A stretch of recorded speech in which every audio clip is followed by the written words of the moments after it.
iniciando o nosso trabalho, nossa reunião dessa tarde. Nosso primeiro pensamento é de agradecimento. Agradecendo a Deus, o Criador de tudo, por essa oportunidade, pelo nosso Senhor e Mestre Jesus, o governador do planeta, por tanto amor que destina a todos nós, aos benfeitores espirituais que acompanham, que estruturam essa reunião. Agradecemos profundamente esses momentos de carinho, de amor, onde estamos todos em volta dos ensinamentos do Mestre, do Evangelho, para tentarmos compreender um pouco mais o nosso propósito aqui na Terra e nos esforçarmos um pouco mais para mudarmos a nossa conduta. Então, Pai, obrigado.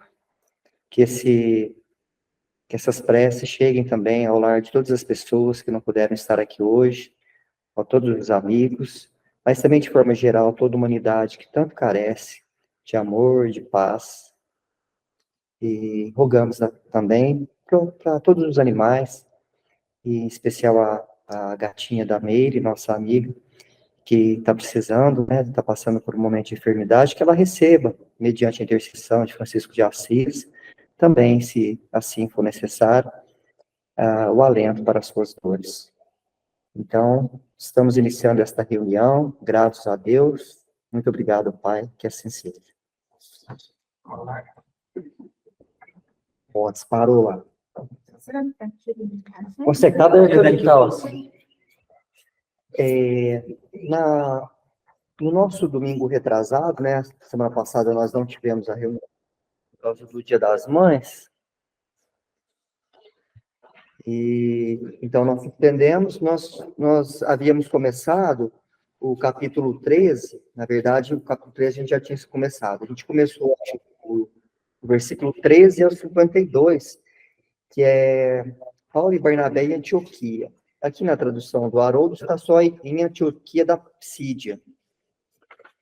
Nós começamos... Oi, boa tarde, Marleninha. Oi, Marleninha. Oi, vocês me perdoem, eu vou ficar por aqui. Não estou muito espírita hoje. Boa tarde.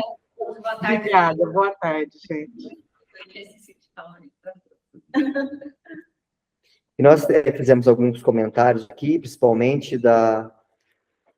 de Marcos, né, que não quis acompanhar o Paulo e o Barnabé.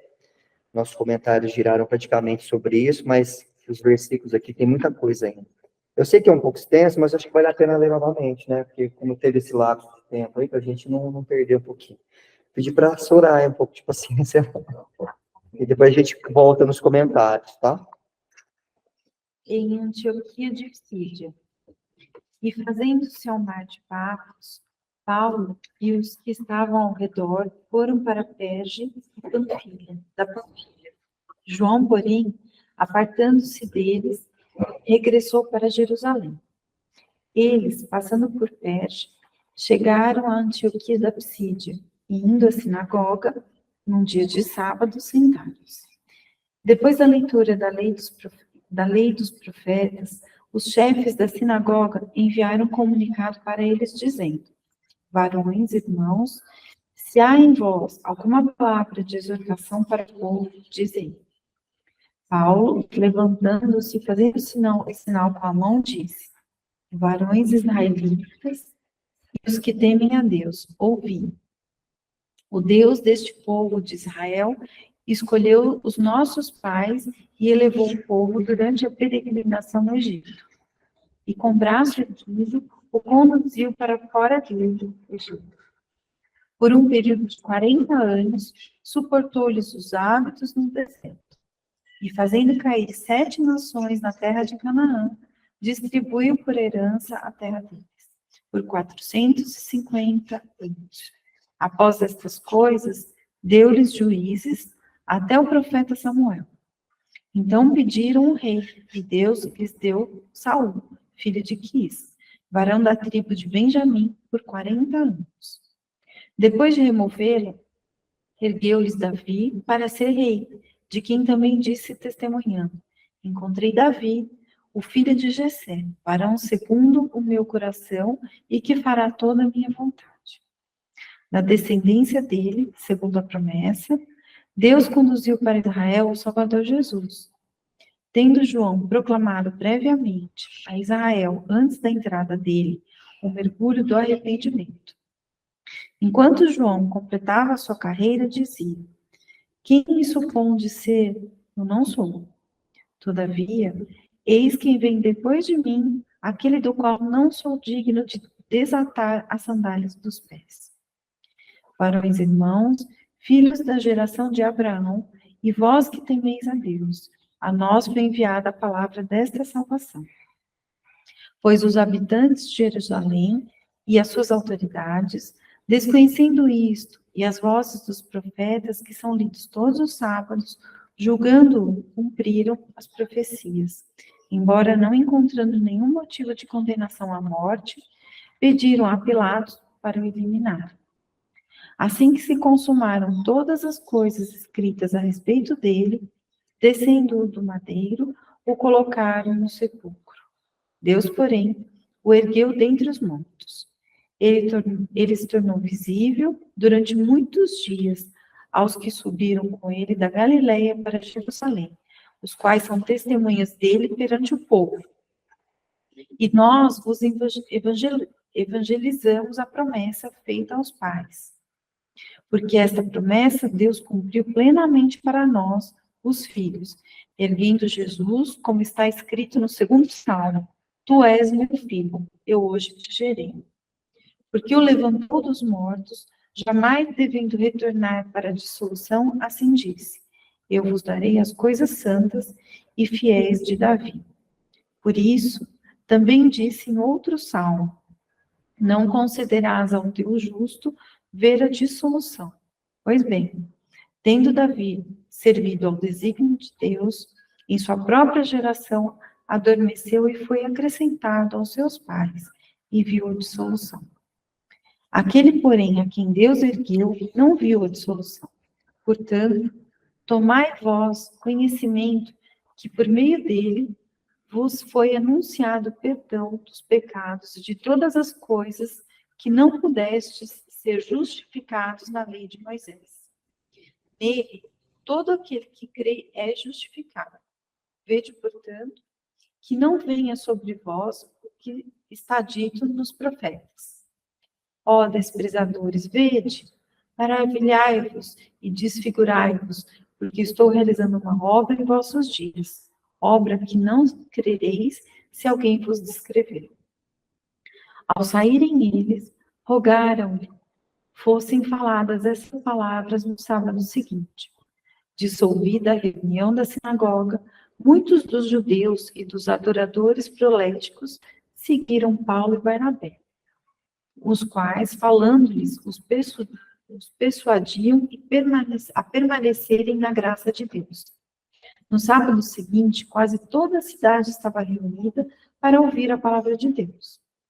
Os judeus, porém, vendo as turbas se encherem de inveja, e contestavam as coisas faladas por Paulo, blasfemando. Paulo e Barnabé, falando abertamente, disseram: era necessário falar a palavra de Deus, primeiramente a vós, visto que a repelis e a vós mesmos não julgais dignos da vida eterna. Eis que nos voltamos para as nações. Pois assim nos ordenou o Senhor: eu te estabeleci para seres luz das nações e salvação até os confins da terra.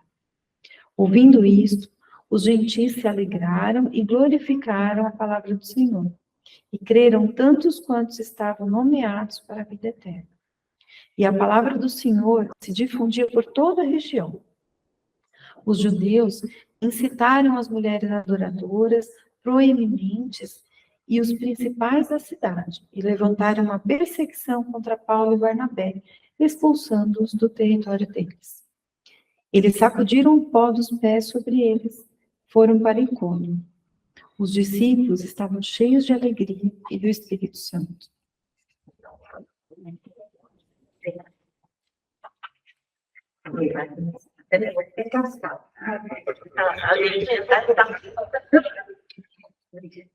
Bom, pessoal, a gente percebe que essa é a segunda viagem de Paulo.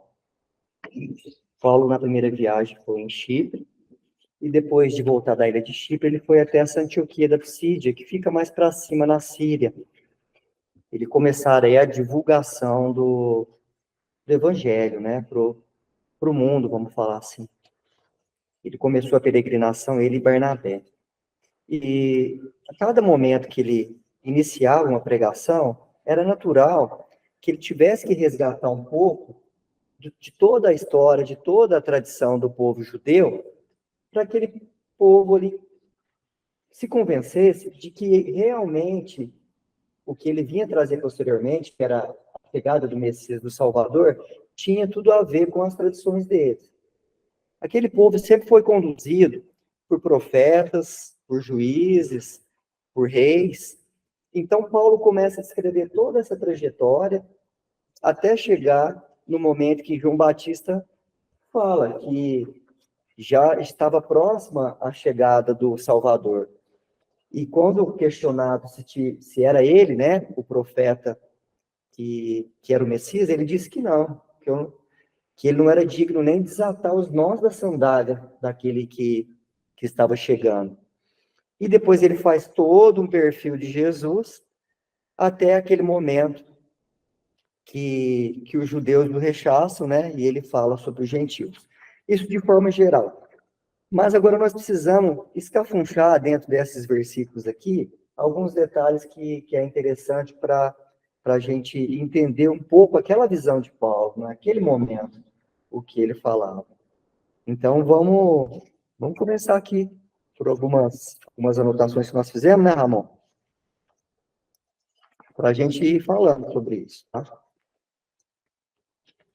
Bom, primeiramente, tem um versículo aqui que diz assim, ó.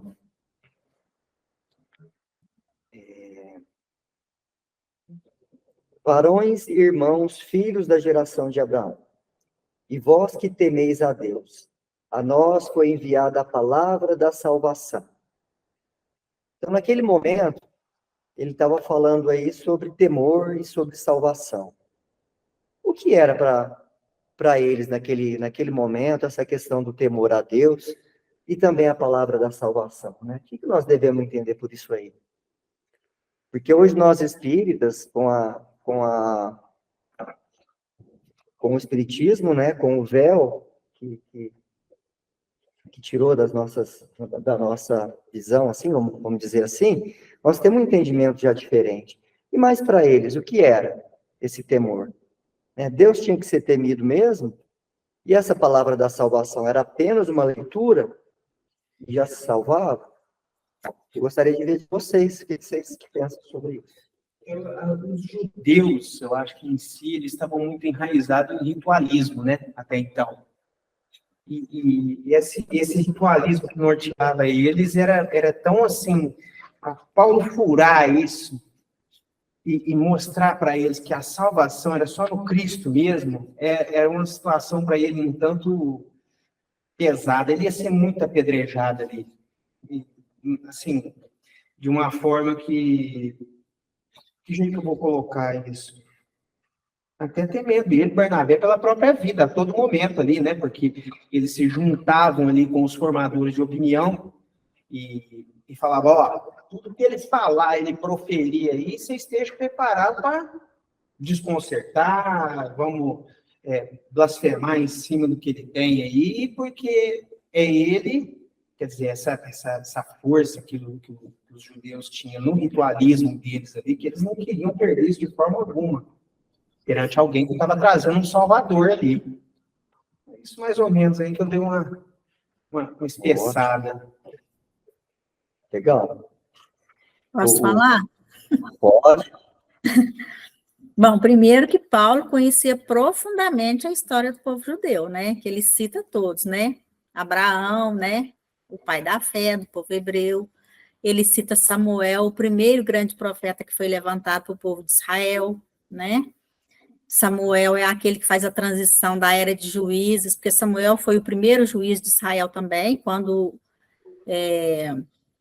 Josué entra na Terra Santa, que eles decidem ali em assembleia que seriam os juízes. Então, o primeiro grande juiz foi Samuel, né? Ao mesmo tempo, ele tornou-se também um profeta, porque ele era dotado de faculdades muito grande, né? Faculdades espirituais muito grandes. Então, ele faz essa transição da era de juízes para a era de reis, né? Que aí surge o grande rei de Israel, o primeiro, né? O rei Saul.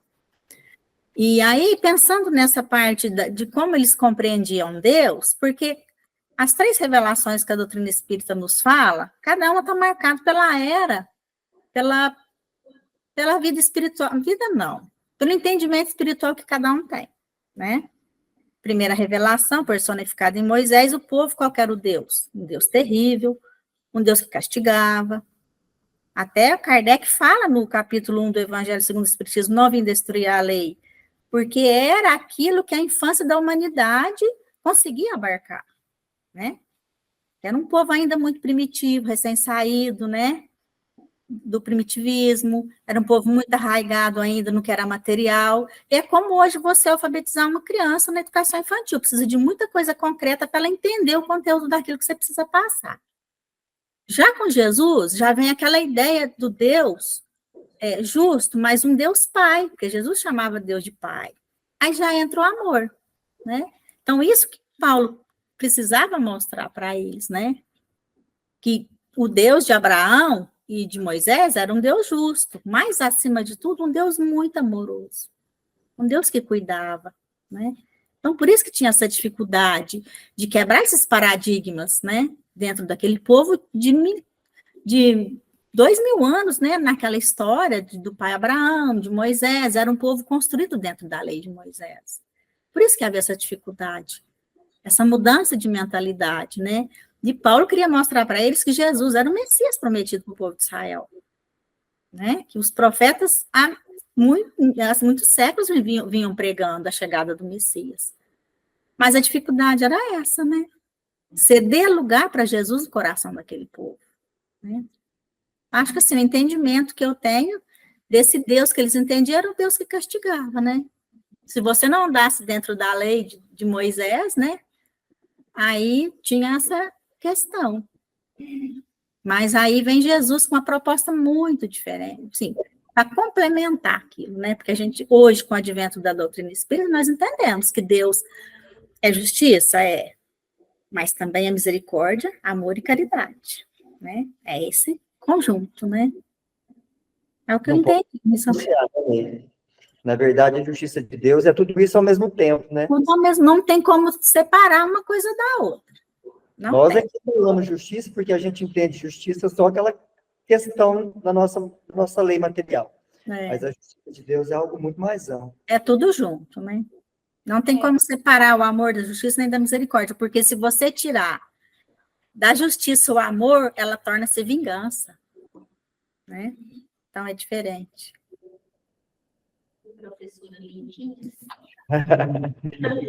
Você ia falar alguma coisa, Soraya? Eu fiquei pensando, essa fala, né, esse versículo, ele é bem claro, né, nesse sentido, de que ele convida justamente essas pessoas, né, tementes, né, a Deus, para conhecer, eu acho que esse outro lado, né, esse lado do amor, da caridade, acho que é um convite nessa hora, porque eles seguiam, né, rigorosamente toda a lei, mas eles acho que não tinham ainda acho que o conforto mesmo, né, dessa continuidade da vida. Então, acho que ele faz um convite mesmo, né. A nós foi enviada a palavra dessa salvação. Então, eu vejo dessa maneira, assim. Acho que está de acordo com o que todo mundo está, né, pensando também. Muito bom. Ramon, você quer? Não. E vós que tem a fé no Deus único, né? Quando fala de Abraão, seria esse Deus único. Eu tô participando de um curso com a irmã Aida, e aí ela estava explicando isso daqui. E, na verdade, o povo de Israel, apesar deles terem o monoteísmo ali muito forte, assim, como sendo a principal característica deles, não era essa concepção de Deus único que a gente tem hoje. Ainda era algo como é que eu posso dizer, que estava iniciando. Então, eles tinham algum culto a divindades que influenciassem no sol, na natureza, nas plantações, e até fazer os sacrifícios, né? Os sacrifícios também tinham a ver com as épocas do ano, se eu não me engano. Posso estar falando alguma besteira, porque eu não sou doutor nisso. Estou tentando passar o que eu entendi. Ritualismo em geral mesmo. Mas aí esse ritualismo revela que existiam traços de politeísmo ainda. Embora eles já entendessem que acima disso daí tudo tinha o Deus de Abraão, que seria o Deus único. Então é legal que ele está chamando isso aqui.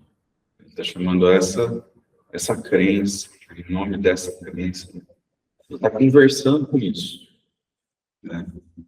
De uma forma bem profunda que os israelitas Existe um Deus do trovão entenderiam. lá, né? Eles tinham essa coisa ainda, o Deus do trovão ainda estava um pouco enraizado neles ainda com os fenômenos que aconteciam na Terra, né? É uma tempestade mais forte, é uma coisa, uma chuva mais acentuada. Eles já logo faziam essa, aí que vem o politeísmo ainda. Então, ainda tinha alguma coisinha. Mas, e aí o Paulo os elementos que ele está trazendo aqui no versículo, mostra ele chamando, Furando essa coisa. ele está chamando e falando assim, ó, eu sei, eu sou desse meio, eu sei o que eu estou falando, né? Eu também sou, eu também, entende? Ele mostrou todo Naveguei nessas águas aí. o vínculo que ele O tem. conhecimento, né, da lei judaica ele tinha. Isso Essa mesmo. questão do Deus, que o Ramon está falando, que tinham para agricultura, o Emmanuel, no Caminho da Luz, fala que seria uma monolatria. Né? Até na cultura greco-romana, que tem os deuses do panteão, tinha aquele que estava acima de todos aqueles. Então, Emmanuel fala que, assim, pela evolução que os seres vêm tendo ao longo dos tempos, isso já tinha essa unidade substancial, que tinha um Deus que regia tudo, né? Porque cada revelação vem de acordo com o nosso grau de maturidade de entendimento, né? Então, Deus não violenta a consciência, as coisas acontecem de forma gradativa, aquilo que a gente já consegue absorver, né? Não é imposto, né? É construído devagar, né? Mas a gente não pode, é um passo de cada vez, né? Eu penso assim também, né, Meire? Toda essa trajetória dos 40 anos no deserto, tanta coisa acontecendo com eles ali. Sinais divinos, né? Sim, tinha a nuvem da glória que andava com o povo, né? De dia orientando, né? À noite clareando os caminhos. Então era um Deus muito presente para eles, né? Isso. Muito vivo. Isso, né? Vamos dizer assim, né? Mas é isso mesmo. E aí, quando fala o temor, está evocando tudo isso, né? Tá chamando... Não é tanto só o temor de ter medo, né? É uma unidade, né? É aquele acreditar realmente que é naquele Deus presente, né? Naquele Deus que existe, naquele Deus vivo. E esses 40 anos no deserto foi como se fosse um curso, né? Para fortalecer a fé daquele povo por tudo que eles teriam que passar ainda para preparar a chegada do Messias, né? A chegada de Jesus. Então, uma preparação mesmo. E Paulo era tão inteligente, porque, como vocês mesmos disseram, ele tinha experiência de vivência disso aí. Nós vamos ver mais em outras viagens, né? Quando ele chega mais lá na Grécia, lá em Roma, ele começa essa introdução falando de um Deus desconhecido. É como se fosse um Deus politeísta, mas que fosse um Deus desconhecido.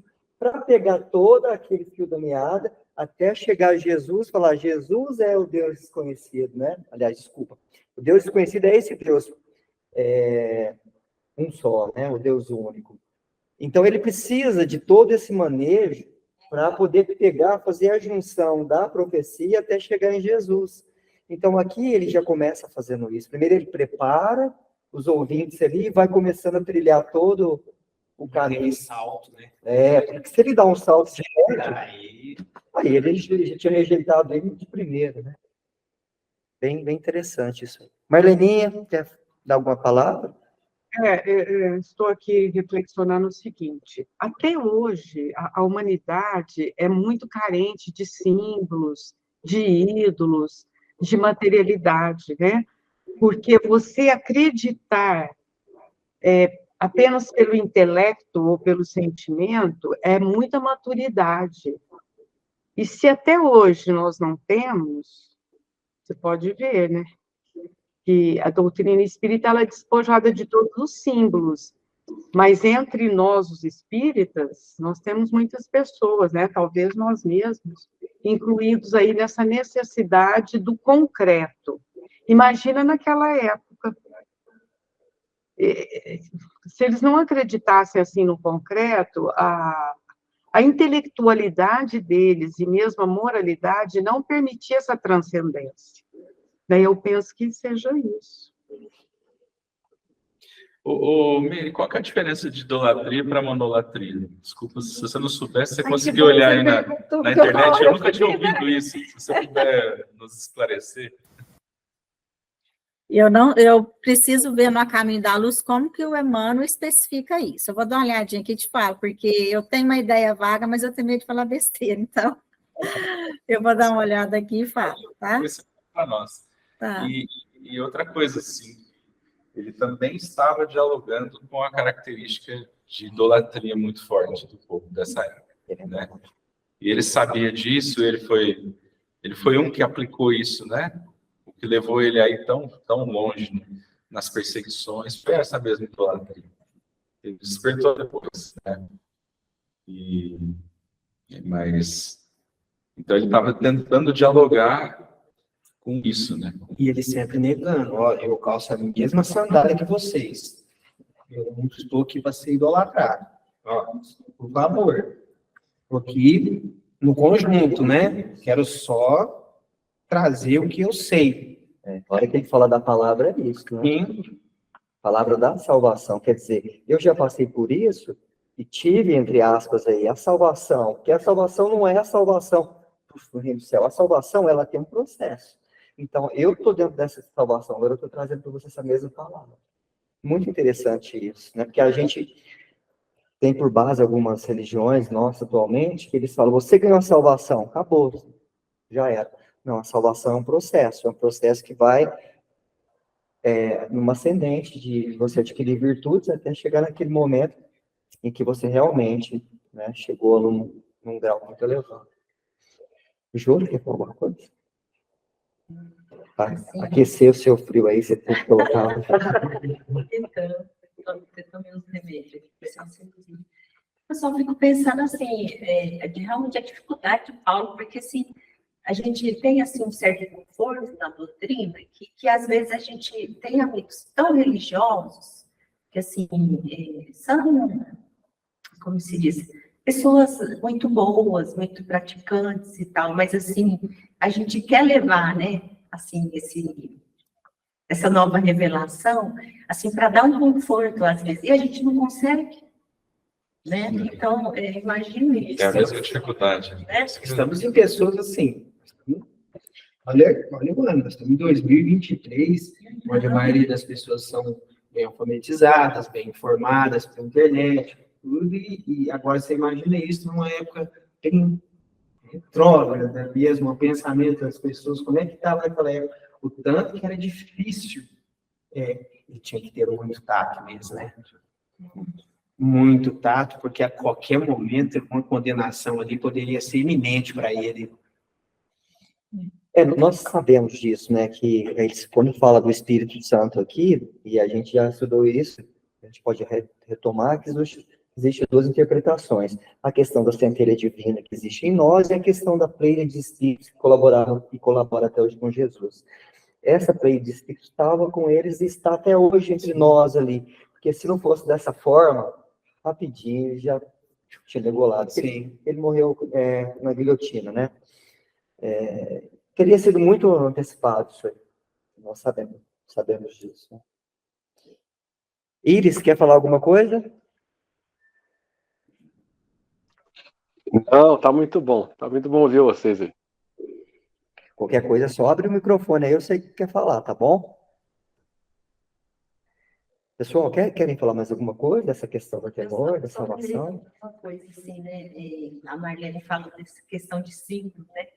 E realmente, assim, ontem eu estava lendo um livro numa faculdade que eu estou fazendo, e estava falando sobre o tempo, né? Até assim, é uma abordagem geral, ele cita muitas obras e tal, mas ele estava falando dos dias da semana, né? E eu sempre falava assim, nossa, a gente às vezes questiona, né? Assim, esse negócio dos meses, dos dias da semana, tudo. E aí estava falando tudo como foi convencionado. E olha que assim, eu vi isso daí, eu fui buscar sobre shintoísmo, eu falava, o que é esse shintoísmo, né? Sabe? E estava lendo. Aí você lê uma coisa, vai para outra, né? Aí fala que o domingo era o que era domingos, né? O dia do Senhor. Aí fala que a segunda era a primeira-feira, o negocinho do latim, né? Então, assim, tanta coisa que está convencionada que a gente precisou disso, que a gente precisa no sentido de rotina, né? De não se perder nas coisas. Então, assim, vem até agora, né? Sim. O símbolo é muito importante, né? A gente pode entrar para alguns ramos aí, um exemplo dos sonhos. Símbolo é o que rege essa questão dos sonhos. E nessas culturas que nós estamos estudando aqui, é cheio de símbolo, né? A gente pega os fariseus, que eram a maioria, né? Ali tinha saduceu, fariseu, zelota, essênios, e tinha levita, e tinha um monte de gente, mas os fariseus eram os principais. Eles eram apegados principalmente no ritualismo, na ordem, na limpeza, e essa questão do símbolo era muito forte naquele momento ali, somente para eles.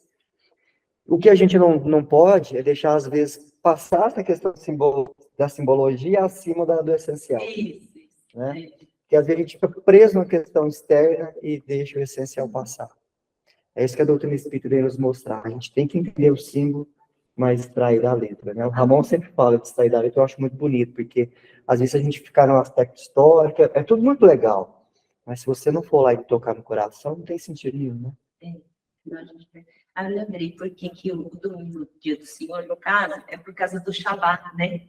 Que aí, no caso, é a partir das 6 horas da tarde do sábado, então domingo seria o dia do Senhor, que é o primeiro dia da semana, né?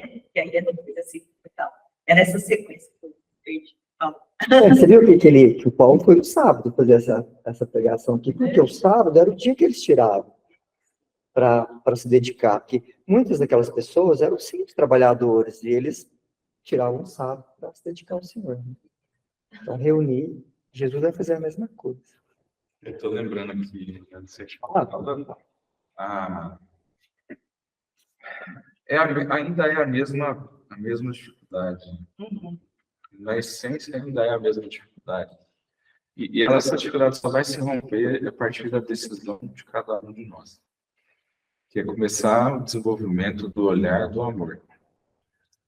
A partir desse olhar, desse sentir, que tem que começar pequenininho, não é porque a gente não tem nada ou tem pouco, que a gente tem que desistir, que a gente não tem que se esforçar, né? É começar a desenvolver essa parte. A outra parte a gente já fez bastante. Mas essa, ela deixa a gente cego. A gente não enxerga nada.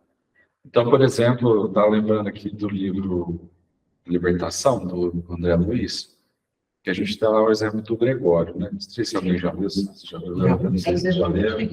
É super maravilhoso o livro. E o Gregório era o governador de uma parte temporal lá, tinha poderes e tudo mais. E a história toda é a história vamos dizer, de um processo de tentativa de ajudá-lo a despertar. Tudo indica aí as más línguas que esse Gregório foi o Papa Gregório. Mas isso daí, por favor, vocês excluam aí, porque isso é fofoca, não tenho certeza de nada. Fofoca doutrinária. Mas é muito provável que tenha sido alguém, se não foi esse Papa Gregório, quem quer que seja, dotado de profundos conhecimentos. Porque uma pessoa, por exemplo, que chega numa posição dessas, de Papa, por exemplo, ele domina isso aqui, que a gente tem a maior dificuldade para estudar, ele domina isso aqui totalmente. Até mesmo para te torcer. Bom, aí, exato. Então você pega assim, ele conhece a cultura do judaísmo, ele conhece coisas que a gente nem tem ideia, ele conhece. Só que não ecoa no coração. Né? E é um exemplo para nós muito forte. E aí que a gente tem que sempre fazer, né? Que o Orlando lembrou bem, voltar para nós mesmos, né? Que olhar de amor a gente ainda pode avançar dentro de nós. E olhar para as coisas do dia a dia. Então, um dia, nossa, hoje eu senti uma baita inveja de alguém, um exemplo, né? Eu tenho que prestar atenção, né? O que eu estou sentindo? Estou invejando mesmo, né? Que legal. Eu não vou conseguir parar de me invejar de hoje para amanhã, mas eu já estou observando. É um ponto de partida. É um ponto de partida. Aí eu já sei, eu estou lidando com esse sentimento, eu tenho ele aqui dentro.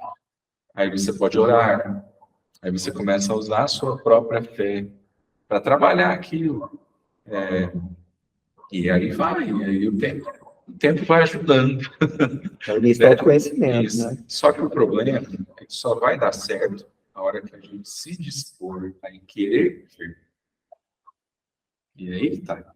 Então, enquanto a gente não quiser, é por isso que os espíritos falam da vontade, que a vontade, um pouquinho só de vontade, não precisa de tanta vontade assim, é por causa disso, né? Porque vai começar, eu falo por mim, eu sempre me confundi com isso. Eu achava assim, não, beleza, hoje eu estou com vontade de lutar contra a minha má inclinação, então a partir de amanhã eu já não tenho lá mais. Não vai ser assim. Não é só uma decisão, né? Não. A decisão de ver, de olhar para ela, de entender ela cada dia, de trabalhar com ela cada dia um pouquinho mais. E aí tem várias áreas da vida que a gente é convidado, pelo exemplo do Cristo, a fazer esse exercício. A capacidade de perdoar, a capacidade de amar, a capacidade de aceitar a vida, né? Entender a vida com tudo que ela traz para a gente. De perceber a idolatria em nós, né? E nós falamos do povo judeu, idólatra, a gente sendo idólatra, e aí trabalhando para ir dissolvendo-se devagarzinho, né? Então é um aprendizado que a gente tem que decidir ter. Né? Muito bom. Pessoal, nós vamos caminhar um pouquinho mais. E quando ele começa a fazer essa descrição dessa trajetória, né, de toda a história do povo judeu, lá no versículo 39, Jurista se revela, né? lá no versículo 39, ele fala assim, ó, vamos ler a partir do 38. Portanto, tomai vós conhecimento que por meio dele, né, de Jesus, foi anunciado o perdão dos pecados e todas as coisas que não pudeste ser justificados na lei de Moisés.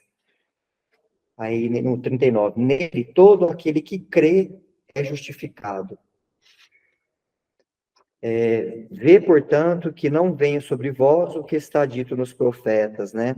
Aí ele começa a falar, ó desprezadores, vede, maravilhai-vos e desfrutai-vos, porque estou realizando uma obra em vossos dias, obra que não creis se alguém vos escrever. O que eu queria focar é nisso aqui, ó. Nele, todo aquele que crê é justificado. Será que só o fato da gente crer já é o bastante para sermos, entre aspas, aí, salvos, né? O que vocês pensam sobre isso? Justificado é de justo, né? Todo aquele que crê já é um justo? Né? O que Paulo quis dizer com isso, né? É interessante a gente parar um pouquinho, porque muitas vezes a gente se depara com isso, né? Não, basta apenas eu crer para que eu já seja salvo, para que seja justo. O que vocês pensam sobre isso? Eu falo porque isso aí está na doutrina espírita também, viu, gente? E a gente pensa que não, por mais que a doutrina espírita esclareça. Eu acho que esse crer, ele tem que ser completamente, ele tem que estar totalmente assimilado para que você seja realmente justificado, né? Então, eu acho que é um passo, né? Uma luta diária para você crer, na verdade. Eu acho que não é tão assim, como dizer, eu creio, né? Então já está tudo certo. Não, eu acho que o crer, ele exige um esforço diário. Eu acho que esse entendimento é que é necessário, né? O crer não é algo que não está sujeito às influências do mundo, né, às influências do cotidiano.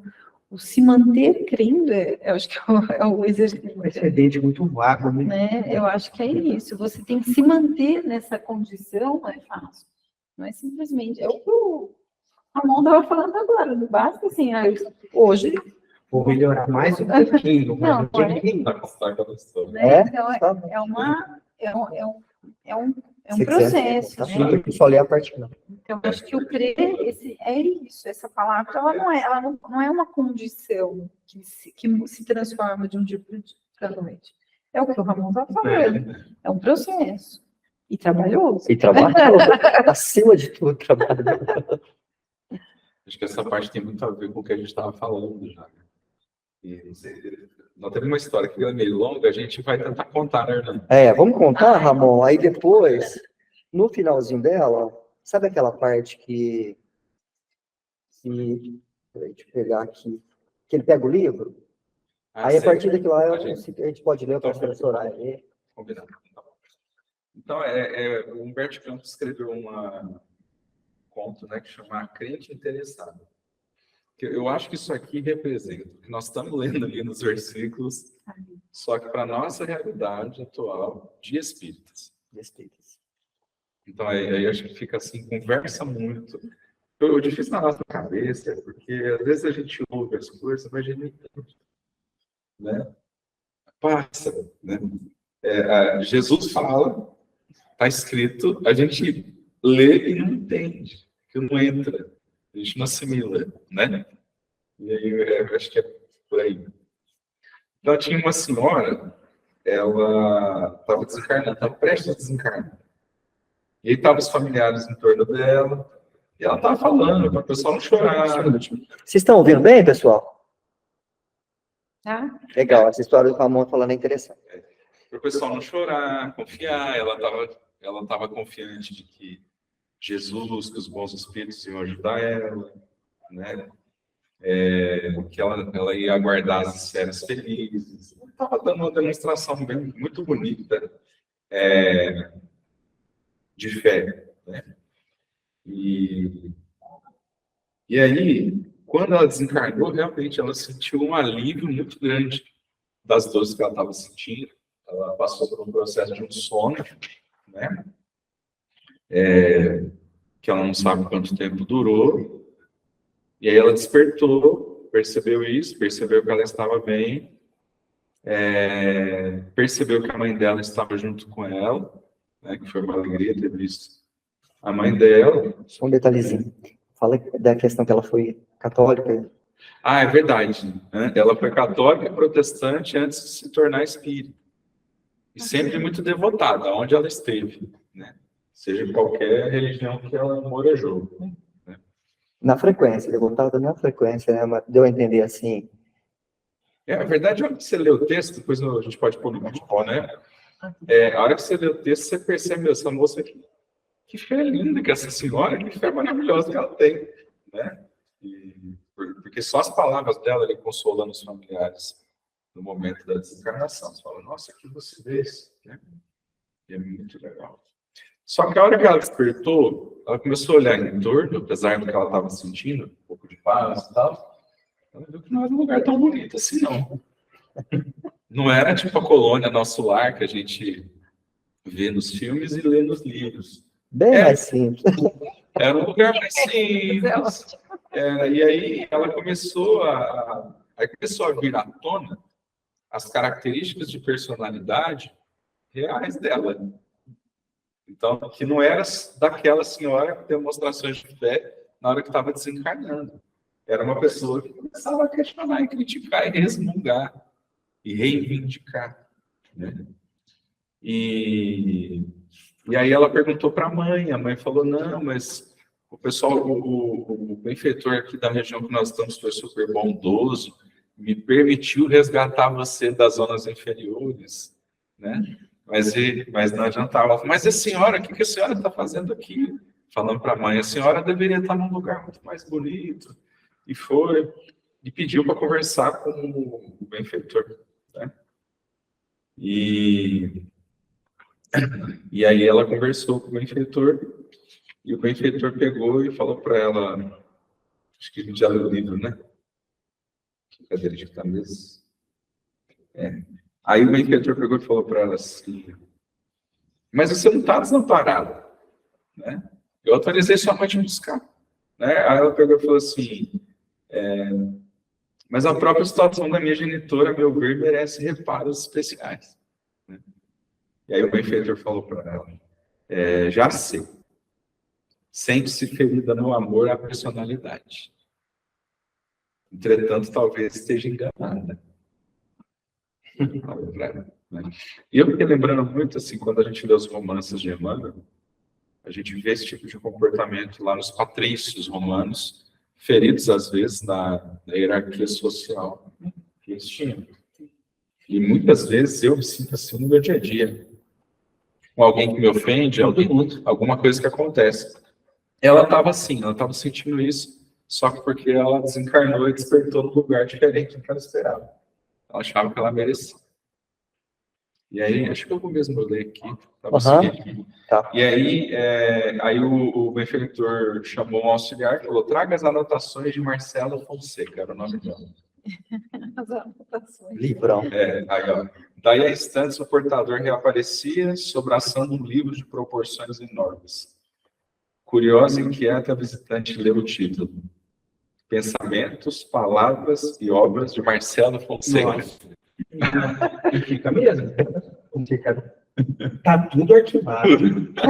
Ah, não, Tudo arquivado. Olha que legal, André, olha só. Ela perguntou assim, ó, quem escreveu esse volume? Aí ele pegou e falou assim, não sabe que este livro é de sua autoria? O benfeitor falou para ela, né? É um trabalho de substância mental que sua alma grafou cada dia e cada noite da existência terrena, pensando, falando e agindo. A interessada não sabia disfarçar a surpresa, mas o orientador, abrindo as páginas, acrescentou: não posso ler todo o livro em sua companhia.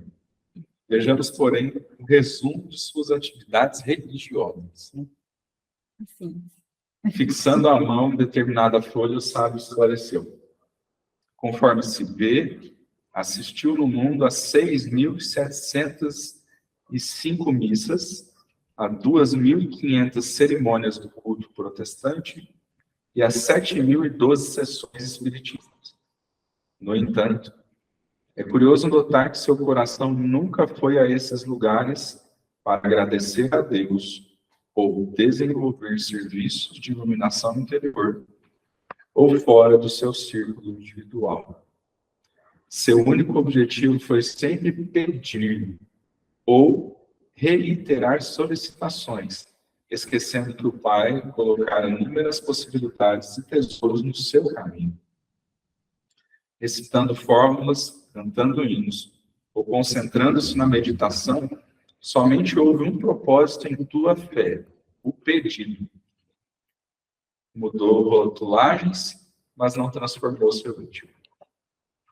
Ante o assombro de Marcelo, o sábio continuava generoso. É justo pedir, entretanto, é preciso igualmente saber receber as dádivas e distribuí-las. A própria natureza oferece as mais profundas lições neste sentido. Deus dá sempre. A fonte recebe as águas e espalha os regatos cristalinos. A árvore alcança o benefício da seiva e produz flores e frutos. O mar detém a corrente dos rios e faz a nuvem que fecunda a terra. As montanhas guardam as rochas e estabelecem a segurança dos vales. Somente os homens costumam receber sem dar coisa alguma.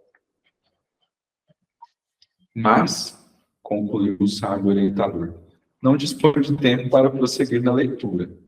Finda esta, restituirá o volume aos arquivos da casa.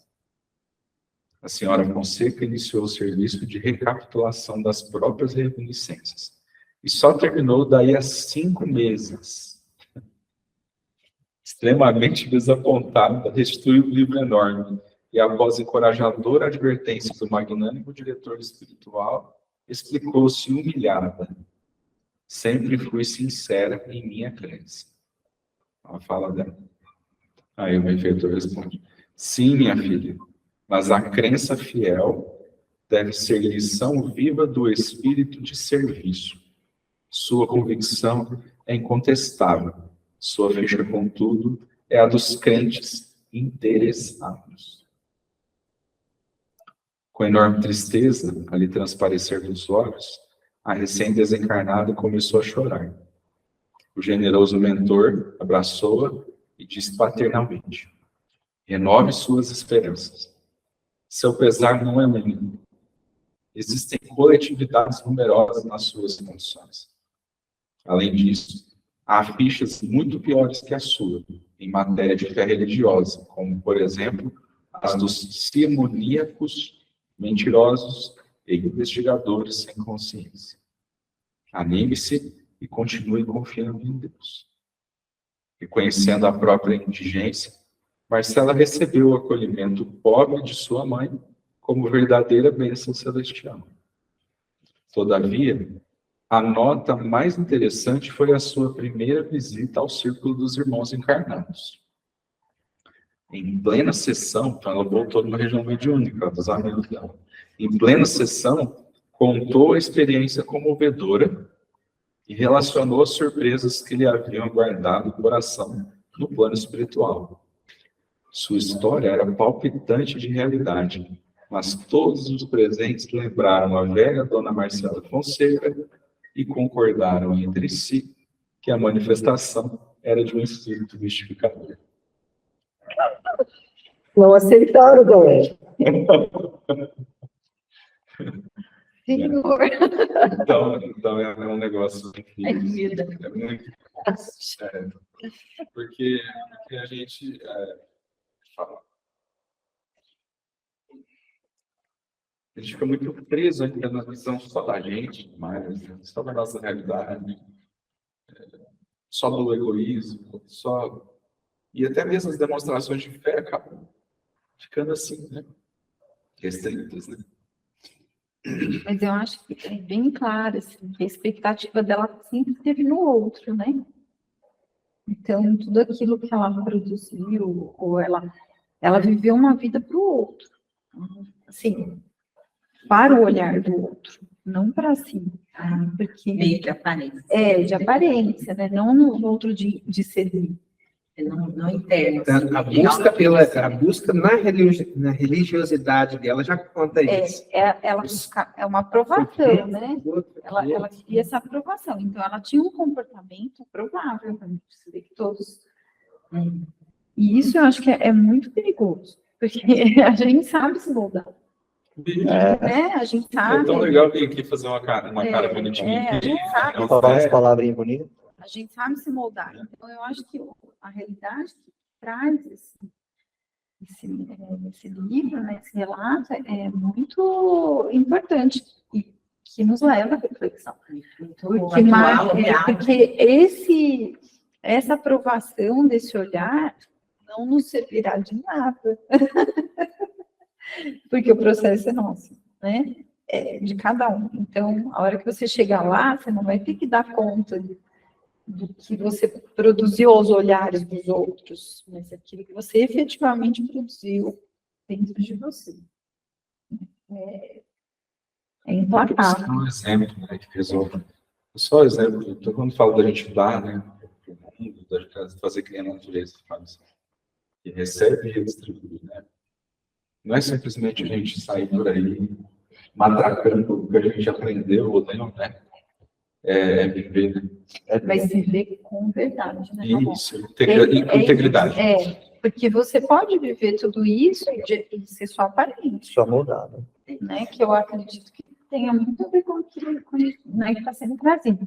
Então, isso é muito sério, porque é algo muito profundo. Né? Você está ali com você mesmo, né? A sensação é que a desencarnação é esse espelhamento, né? Você vai se olhar mesmo.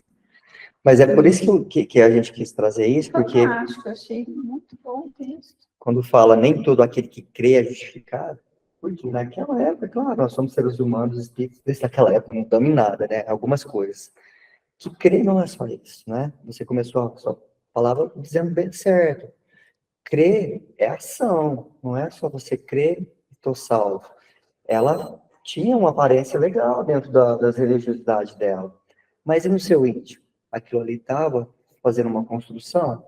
Não estava. Então, Paulo diz isso, né? Fernando, essa semana deu insight nisso, né? A gente fala muito de ficar raciocinado na doutrina espírita. E eu acho que a gente esquece desse raciocínio.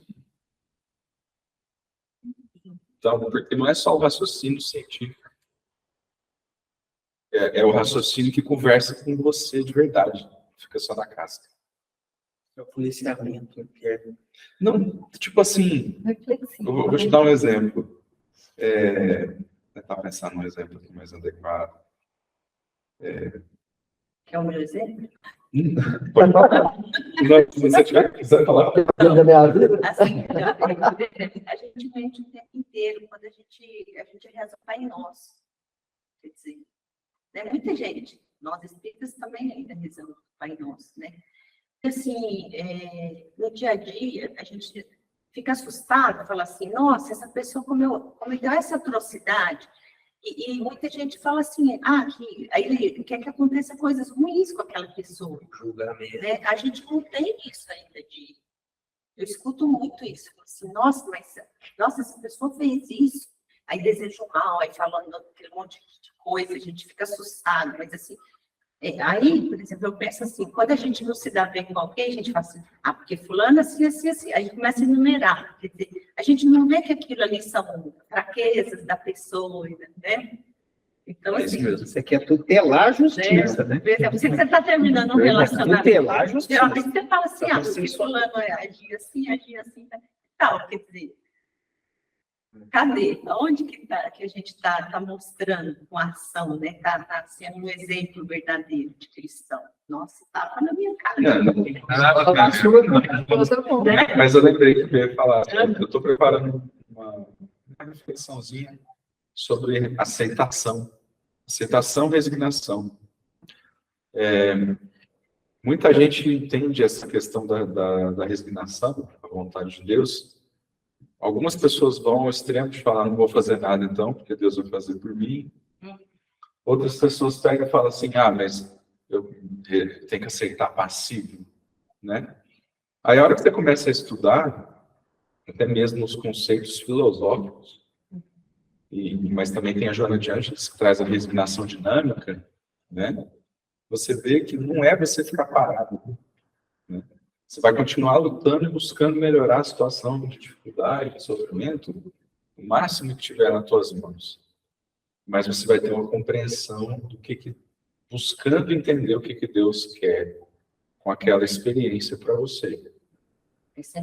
Isso. Então, há um motivo para aquilo. Você vai continuar tentando melhorar a dificuldade, mas você vai aceitar essa rebeldia e vai aprender com aquilo.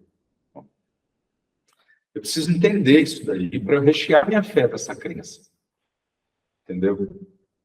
Senão eu nunca vou acreditar, não vou ter a crença e a fé verdadeira na bondade divina se eu não entender esse mecanismo. É aí que entra a fé raciocinada, entende? Então, só que isso tem que conversar com as minhas emoções também, porque senão não adianta. Eu leio, acho bonito, mas o meu coração se rebela na hora da dificuldade. Entende?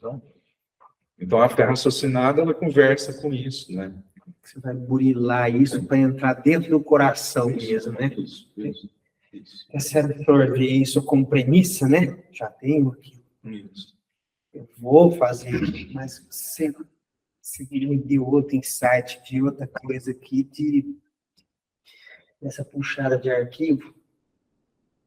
E esse arquivo aí, eu vou achar o espírito que foi confrontado em ter que estudar 300 anos das encarnações deles em 2 anos e reparar tudo o planejamento espiritual. Eu vou achar isso, vou fazer na próxima aula. Legal. Não, lá no André Luiz, eu acho que você já leu os livros dele. Já. É lá. Eu tenho que achar.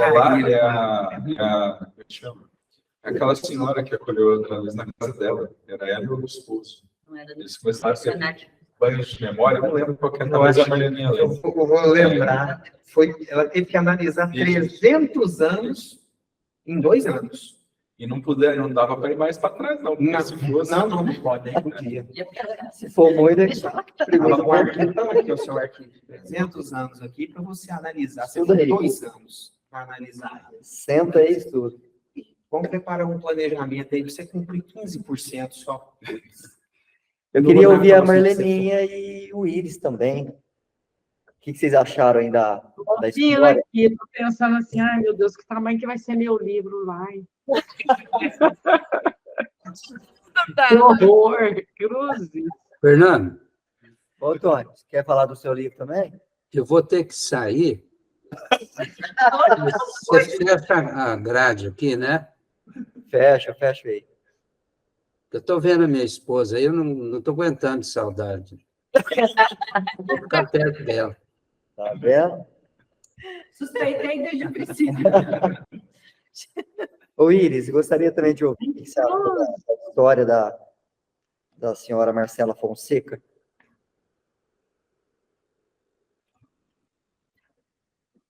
Não, eu vou só ouvir aqui, viu? Tá difícil falar desse tema. Toca muito, muito de O perto. Ramon está na conta aí, né, Ramon? Pode ir tranquilo, Tony. Tranquilo. O revoar a tu. Hasta luego. Mas é isso, pessoal. Essa reflexão é muito Beijo, importante. Antônio. Obrigada por tudo. Obrigado, então. É interessante que outro dia eu ouvi numa reunião de comunicação, numa reunião mediúnica, né? Um espírito dizia sobre os arquivos de uma instituição, claro, né, que caminhando no bem e tal, não vou entrar aqui em detalhes. E é claro que nesses arquivos, a gente imagina que são muitas as pessoas que estão interligadas. Vamos imaginar o arquivo aqui do grupo Luz e Amor, né? Quantas pessoas, desde o seu fundador e todos aqueles... Mas tem um arquivo pessoal, né? Eu não tinha pensado. Tinha esquecido disso. É igual pasta no computador, Marlene. Tem a pasta. Eu estou no spam. Mas aí eu estava pensando, né? Enquanto o Ramon estava lendo a história da Marcela, que a Joana de Ângeles, ela tem batido muito na tecla do autoconhecimento. O que é que vocês estão rindo, gente? A Jo falou assim que a pasta dela está no spam. Hoje a gente nem sabe, né? Não sei se você já viu o spam, é quando você recebe um e-mail e aí, por exemplo, o provedor percebe que pode ser um vírus. Aí ele joga, né? Então faz o bicho. A gente tem visto isso, né? Ultimamente. Então, mas aí, o que eu estava pensando, né, na hora que o Ramon estava lendo? O problema, caminho nosso é o autoconhecimento. Porque vocês vejam que o que aconteceu com a Marcela, que é bem provável que aconteça com todos nós, ainda aqui, é que a gente se fantasia, né? A gente cria uma personagem e não vive o que verdadeiramente nós somos. É quando o Ramon falou em outro determinado momento aí, eu reconheço que eu tive inveja naquele momento. Ok. Qual que é o problema? A inveja, ela permeia a nossa trajetória aqui. Mas como a gente vem, né, de uma cultura aí milenar de que era pecado ter inveja, a gente esconde debaixo do tapete. E aí, em escondendo isso, você não melhora, você não trabalha e você não se vê tal como você é. Aí, por isso que quer chegar lá e quer ir para o mundo melhor, onde tem flores, onde tem isso, onde tem aquilo, né? É a ingenuidade mesmo.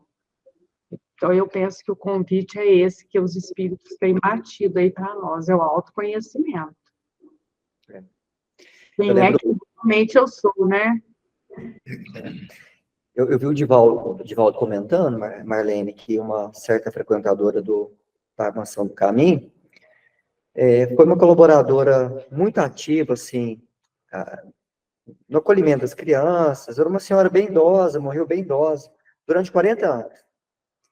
E depois, numa determinada oportunidade, após o desencarne dela, ele vê ela, né, mediunicamente, num lugar de muito sofrimento, de um certo sofrimento, assim, não muito, um certo sofrimento. E ele questiona ela, falou, nossa, mas você era uma trabalhadora tão ativa, né? Foi uma colaboradora da Mansão do Caminho, sempre com muito amor. Aí ele falou para ele assim, é que você conheceu só meus últimos 40 anos. Você não sabe da minha história anterior. Então, assim, quanto antes a gente conseguir esse autoconhecimento, que você está falando, que o Ramon, todo mundo está comentando aqui, melhor para nós. E a gente pode abreviar muito sofrimento, né? É claro que o amor cobre a multidão de pecados, né? A gente sabe que, de repente, a sua intensidade também, com certeza ela vai sobrepor essa balança. Mas a gente tem que despertar para a ação muito rápido, mas a nossa ação íntima. Porque às vezes a gente fala ação, a gente acha que é benemerência para os outros, assim, mas é benemerência para nós mesmos. Né? Faxina mental, faxina espiritual. Tem uma coisa, né, que eu vi o texto, eu senti medo. Não sei se vocês sentiram. Eu senti. Mas é uma coisa que a gente tem também que reconhecer assim, ó.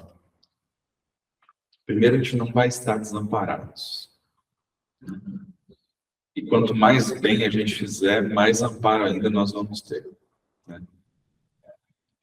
Por outro lado, a gente vai chegar até onde a nossa consciência deu conta. Não quer dizer que a gente vai precisar ficar parado ali, mas é o que a nossa consciência deu conta. Então, até mesmo quando fala em humildade, é essa humildade aí, da gente aceitar também até onde a nossa consciência deu conta, para agora e para depois de desencarnar. Né? Foi isso que eu falei para mim, para eu não sentir medo mais, depois que eu vi o texto. Né? Porque, naturalmente, eu tenho os meus pesos na consciência, meus pesos conscienciais, como na história dessa amiga, e estou fazendo o melhor que eu posso com o que eu tenho de existência pela frente para ajustar. Né? E aí, é isso. Né? E se entregar à vontade divina, né? Aceitar o que você tem de melhor. E falar o que eu posso fazer hoje. E seguir o que eu posso fazer hoje. Então, por exemplo, o André Luiz chegou lá e ele já queria ser médico dos doentes. E ele descobriu que ele podia ajudar a varrer o chão. Né? Então, a gente tem que chegar lá, assim, já disposto a varrer o chão. Se for preciso. Né? E aí, beleza, aí a gente precisa ter medo. Eu acho que é o aluno que vai receber a prova corrigida.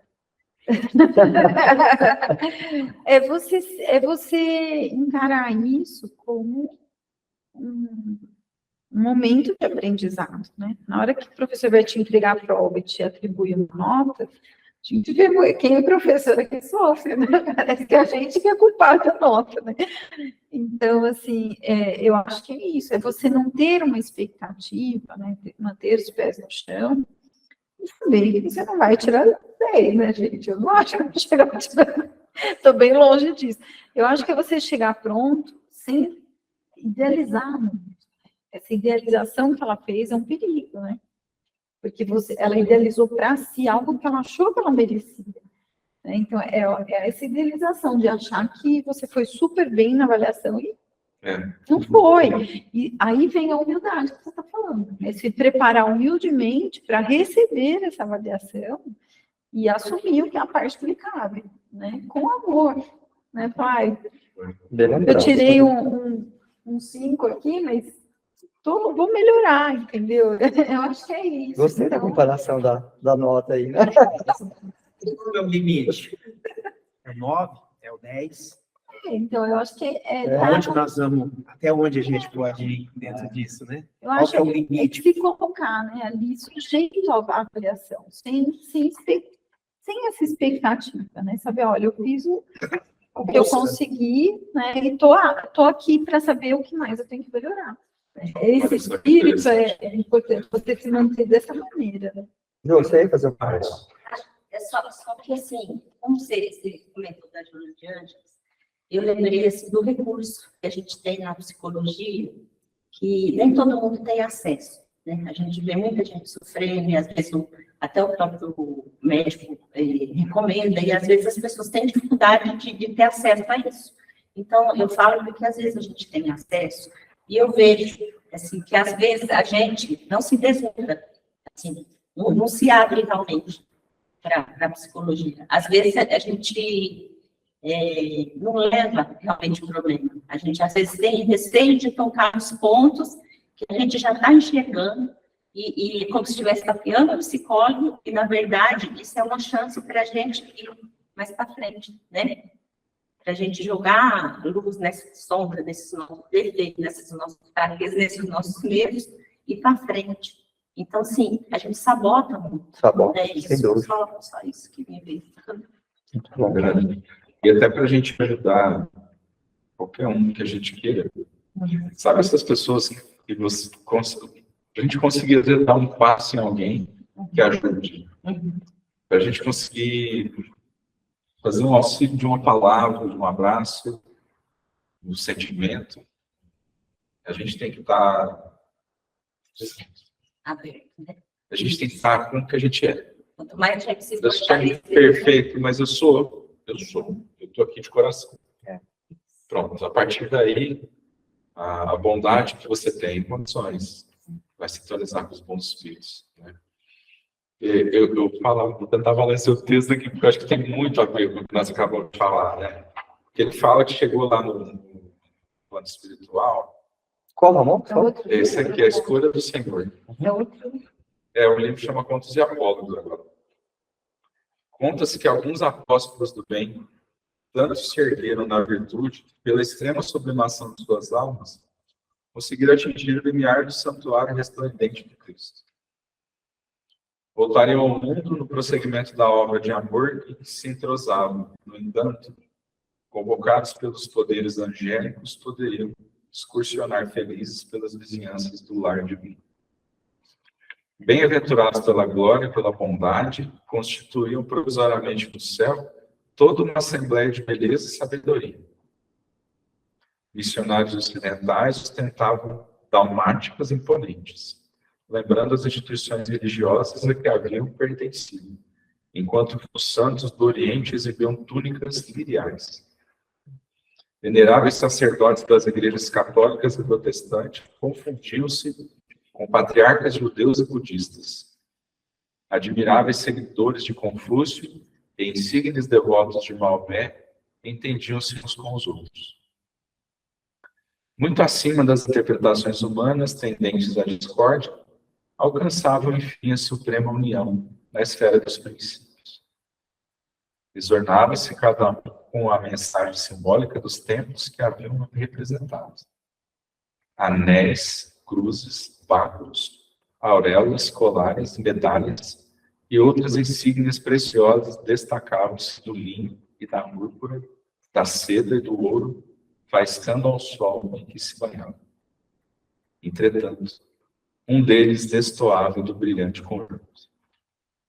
Era um antigo servidor do deserto que não se filiara à igreja alguma, Ibrahim al-Mandeb. Fora apenas devotado irmão dos infelizes que vagueavam nas planícies arenosas da Arábia. Não possuía qualquer sinal que o recomendasse ao respeito e à consideração.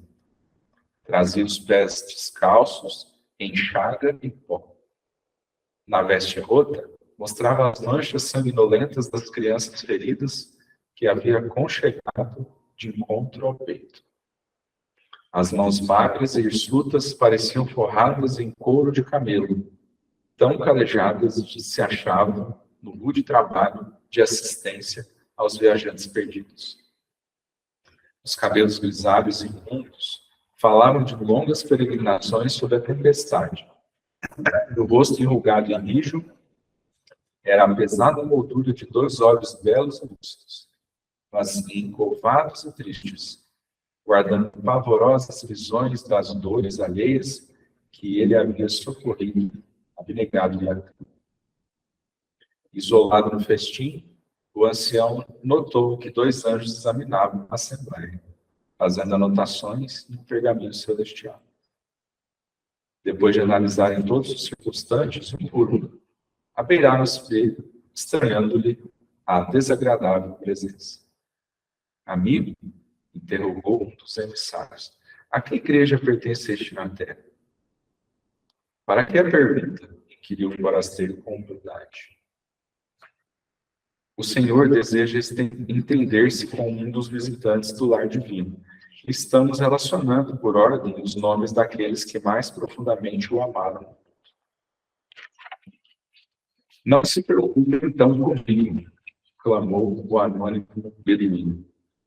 Nunca pude consagrar-me ao culto do Senhor, e sinceramente ignoro por que razão fui guindado até aqui, quando não posso ter lugar entre os eleitos da fé. Que fizeste entre os homens? Que o Senhor me perdoe a ingratidão e a dureza, suspirou o velhinho. Mas o sofrimento de meus irmãos não me deu oportunidade de pensar nele. Nunca pude refletir na sublimidade do paraíso, porque o deserto estava cheio de aflição e lágrimas. Vendo que o estranho peregrino prorrompera em pranto, o anjo que se mantivera silencioso opinou compreensível. Em verdade, não podemos situar-te na relação dos que amaram o benfeitor eterno, mas colocaremos teu nome no pergaminho, como alguém que amou imensamente os semelhantes. O ancião, mergulhando a cabeça nas mãos ossudas, soluçou o reconhecido, enquanto os companheiros presentes comentavam o estranho procedimento daquele que fizera bem, sem se lembrar sequer da existência de Deus. Contudo, depois de longos minutos de expectação, vasto grupo de mensageiros divinos penetrou o átrio engalanado de flores, em cânticos de júbilo, trazendo larga faixa com um nome grafado em caracteres de luz. Era o nome do velho Ibrahim al-Mutev. Pretendia o Senhor conversar com ele. Aí a gente tem que, eu entendo assim, mesmo que a gente esteja de mão suja, de pé no chão, né? Se a gente tiver legitimamente, né, fazendo o melhor que a gente pode, com o que a gente tem, né, trabalhando a nossa fé, aceitando e buscando, acho que tudo mais vai ser acrescentado. Engraçado que essa leitura é o contraponto da outra. Não é? Porque ele não tinha expectativa nenhuma. Né? Ele era o que era, sem ter rótulo nenhum. E, na verdade, o que Deus quer da gente é a nossa autenticidade. Eu posso ser um grande mensageiro de Deus, estando em qualquer religião, ou não estando. Ou posso ser uma pessoa totalmente desprovida na minha conduta, estando numa religião ou não estando. Né? O importante, eu acho, da gente se congregar, igual nós estamos fazendo, é essa troca de ideias que faz um ou outro crescer. Mas se a gente está fazendo essa troca de ideia dentro ou fora da casa espírita, é indiferente. Né? Nós nos unimos porque nós temos os mesmos ideais. Isso faz com que a gente cresça. Mas não necessariamente vai fazer a gente crescer. Se a gente não crescer individualmente no amor, cada um de nós. Muito bonito isso. O que vocês acham, gente? Vocês aí do virtual. Estão muito quietinhos. Marleninha, o seu livro eu já vi. Ele vai ter poá e lacinhos cor-de-rosa. Olha o que ela faz comigo, gente. Aí eu vou chegar lá acreditando isso, estou ferrada. É só a capa aí. Eu esqueci. Eu acho que a gente não pode criar expectativa, né? Tem uma história que eu gosto muito de contar, assim, eu ouvi, vocês já devem conhecer. que a pessoa desencarnou, era o espírito achando que quando ele desencarnasse, ou ela, parece que era uma mulher, ela ia ser recebida pelo Dr. Bezerra. Ela chega no plano espiritual e só tem uma criatura lá, muito simples, tal, vestida com simplicidade, parece que era negra, e ela continuou esperando, e a mulher estava lá, né? Aí, por fim, ela falou assim, mas o doutor Bezerra não vem me receber? Ela falou, não, eu que vim te receber, minha irmã. Então, eu gosto de falar assim, sabe, João? O primeiro que tiver lá, é com ele que eu vou. Não quero nem saber. Vamos lá. Se você está me recebendo, deve ser um enviado de Deus, não importa a condição que a gente esteja, né? É não criar expectativas mesmo, né? Verdade. Nem esperar grande nota, né? Não. Na verdade, eu gosto da irmã, ela fala assim, ela fala que quando ela chega no fim do dia, ela sabe que ela é imperfeita, mas que ela fez o melhor dela. Então ela fala, eu estou cansada e satisfeita, né? Então eu tenho procurado colocar isso dentro de mim, assim, ao invés de ficar Murmurando. me martirizando, às vezes, com coisas que eu não dei conta no dia. Não, eu estou cansado e estou satisfeito, eu fiz o melhor que eu dei conta hoje. E quando chegar lá, eu acho que aí que é legal essa autenticidade, se a gente conseguir alcançar ela, a gente vai chegar lá cansado, mas vai olhar satisfeito, vai falar assim, olha, eu falei as coisas, mas eu fiz o melhor que eu consegui, né? Por agora, né? Por agora. Depois eu vou dar outros passos, né? Muito bom. Pessoal, que pena que já estamos no horário, né? E na próxima reunião nós vamos voltar de novo. Nós vamos falar de um pouco de Jesus. Bom, né? Vou Bom, me difícil. aumentar 2 semanas. Ela tem compromisso, né? Que pena, mas depois você dá uma olhadinha nas gravações para pegar o... Será que a gente pode desatar as sandálias, Jesus? Ah, meu Deus do céu. Se nem o João Batista conseguiu. Se a gente conseguir pegar um poeira. Hoje eu estou tranquilo com o que vai para o arquivo lá. Então, Boa reflexão, Ramon, para você. Tem isso, né? Porque alguém comentou que acha muito legal, que fala dos alcoólicos anônimos, né? Que é por hoje. só por hoje. A Eu não vou... gente está estabelecer grandes metas, né? Para poder ir aos poucos, para facilitar. Legal. Só por hoje eu não vou beber. Então, assim, a gente, né, cada dia, fazer aquele reflexo lá do Santo Agostinho, né? A apuração diária, né? Verdade. Bom, é isso aí, pessoal. Vou pedir para o nosso amigo André fazer a prece. Pode ser? Pode.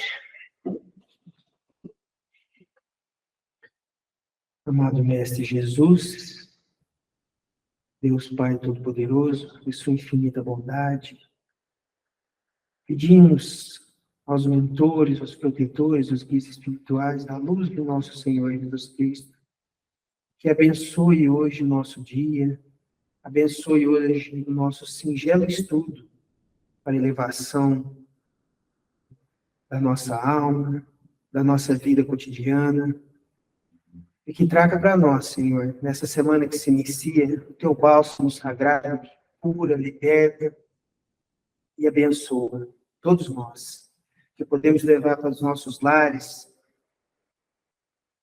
esse maravilhoso aprendizado que tivemos hoje e tornar a nossa vida melhor seja bem uma premissa dentro dos ensinamentos do Cristo. Eu agradeço a Mãe Maria também, agradeço aos espíritos que vieram nos auxiliar aqui, de certo modo, o nosso aprendizado, e que se faça presente na nossa semana. Que assim seja.